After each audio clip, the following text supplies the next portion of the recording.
Live from Fargo and serving you on TV, online, and on the go. This is Valley News Live at 6.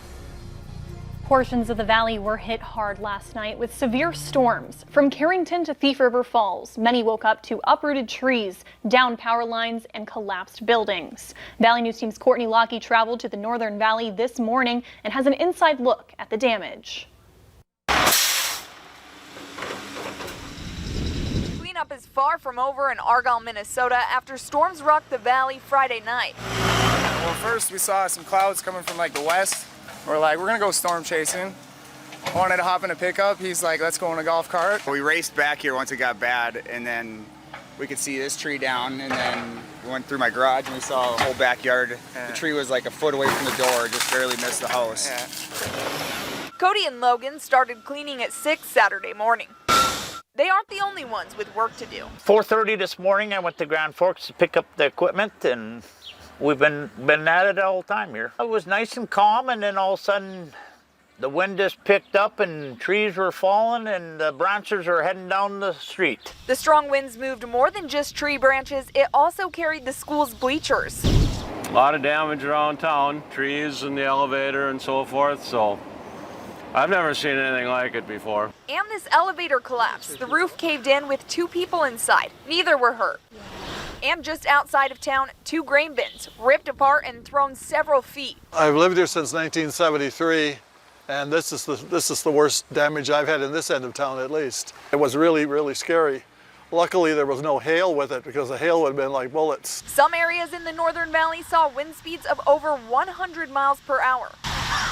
That's stronger than the force of some hurricanes. Yeah, scary enough, especially when you could feel the windows shake and you could see the power of the wind. Just hope everybody survives this and we'll get back to normal. In Argyle, Minnesota, Courtney Lockie, Valley News Live.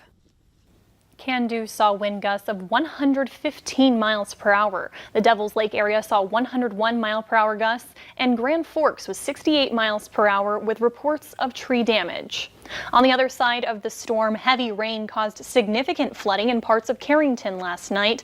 Craig Moselle took these pictures showing what he describes as the roads turning into a lake. Homeowners say some had 3 feet of water in their basements, and a couple of businesses also had water damage from the storm. Most of the water has drained away, but neighbors spent the day helping each other clean up and reclaim possessions. Something like this, you can't really go through it by yourself. You got the community coming together, makes things a lot easier. So, that's why I got a smile on my face. No one was injured, but cleanup is only beginning for some. This isn't the first time flooding has happened in that part of town, but residents say it's one of the worst they've ever seen.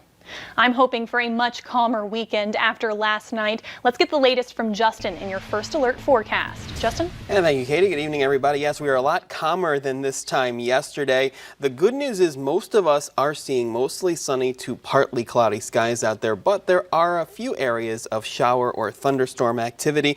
Nothing severe or even strong right now. We're watching an area in portions of extreme eastern Hubbard County and just off to the east of Bemidji. It looks like that thunderstorm, which is capable of producing lots of lightning, heavy rain, maybe some small hail and gusty winds, is exiting our viewing area. In fact, most of what we're going to see in the strong to severe category is going to be off to our east and off to the southeast of our viewing area. Also some showers as you make your way across Lakes Country out toward Devil's Lake, Harrington, maybe some light shower activity, and into the Rock Lake area, some showers. Temperatures ranging from near 70 in the Devil's Lake Basin to the lower 80s in the Southern Valley. And after we get rid of the showers, the clouds will start to clear, decreasing clouds through the overnight, and temperatures falling back through the 60s. But we remain active and warm through the week. We'll have the details on that coming up later in the newscast.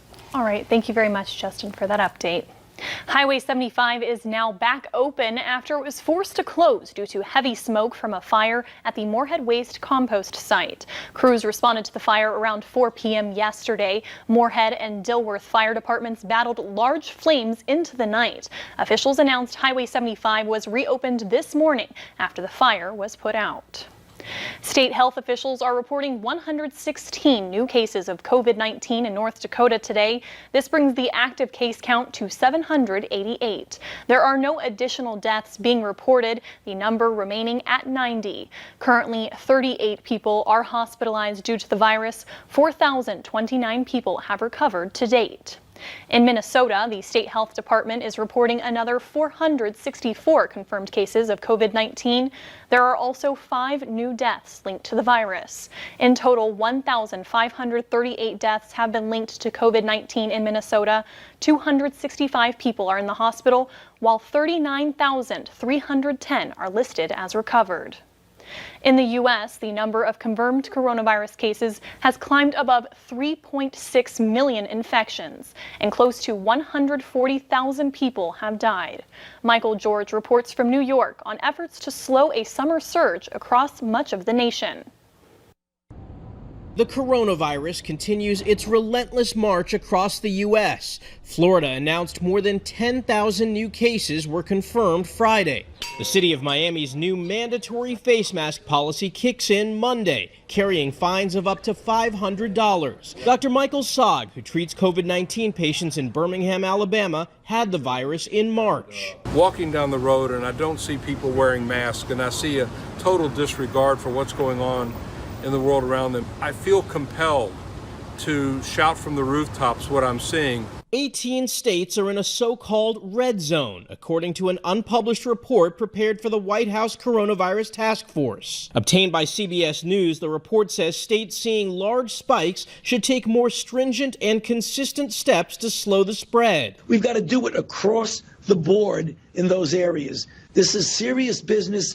And we can turn it around. If I didn't think we could do it, I wouldn't be so emphatic. In California, Burbank is one of many areas that have closed off traffic on a main thoroughfare to make way for outdoor seating after the state reimposed restrictions this week. It's going to be kind of tough trying to adjust to this and sit around people, and even the wind, the way it's moving, you never know. If someone sneezes and while your mask is off. According to all the guidelines, we shouldn't spend time inside, right? So it's a concern for the family. Indoor dining, gyms, malls, movie theaters, and more will not be part of New York City's Phase 4 reopening set for Monday.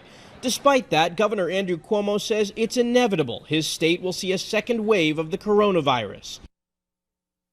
Governor says the second wave he predicts will come from a lack of compliance and enforcement of prevention measures and from infected people returning from other states. Minnesota Governor Tim Walz and North Dakota Governor Doug Burgum have directed all flags at state and federal buildings to fly at half-staff today to honor Representative John Lewis, who passed away on Friday. Lewis had been receiving hospice care to treat pancreatic cancer. A Democrat from Atlanta, Lewis won his U.S. House seat in 1986 and served more than 3 decades. He played a key role in the civil rights movement, challenging segregation, discrimination, and injustice in the Deep South. Lewis was 80 years old. Remembers John Lewis as a friend and an inspiration. Pomeroy served in the House of Representatives from 1993 until 2010. Lewis served alongside him that entire time. They served on the Ways and Means Committee together and sat next to each other in the Oversight Subcommittee. Pomeroy says Lewis was the most genuine politician he ever met. With John Lewis, you knew you had someone that was operating out of complete, sincere, and genuine conviction to trying to make the world a better place, to trying to make it more fair, to try and help people that really had nothing going in terms of any natural advantages, try to give them a fair shot. Pomeroy said he went on 2 civil rights pilgrimages with Lewis. Later on Valley News Live at 6, pilots of Delta Airlines are being asked to make a difficult decision, either way costing them money. We're looking at mostly sunny skies and warm air for the day tomorrow, but more storms are on the way. We'll have the details coming up.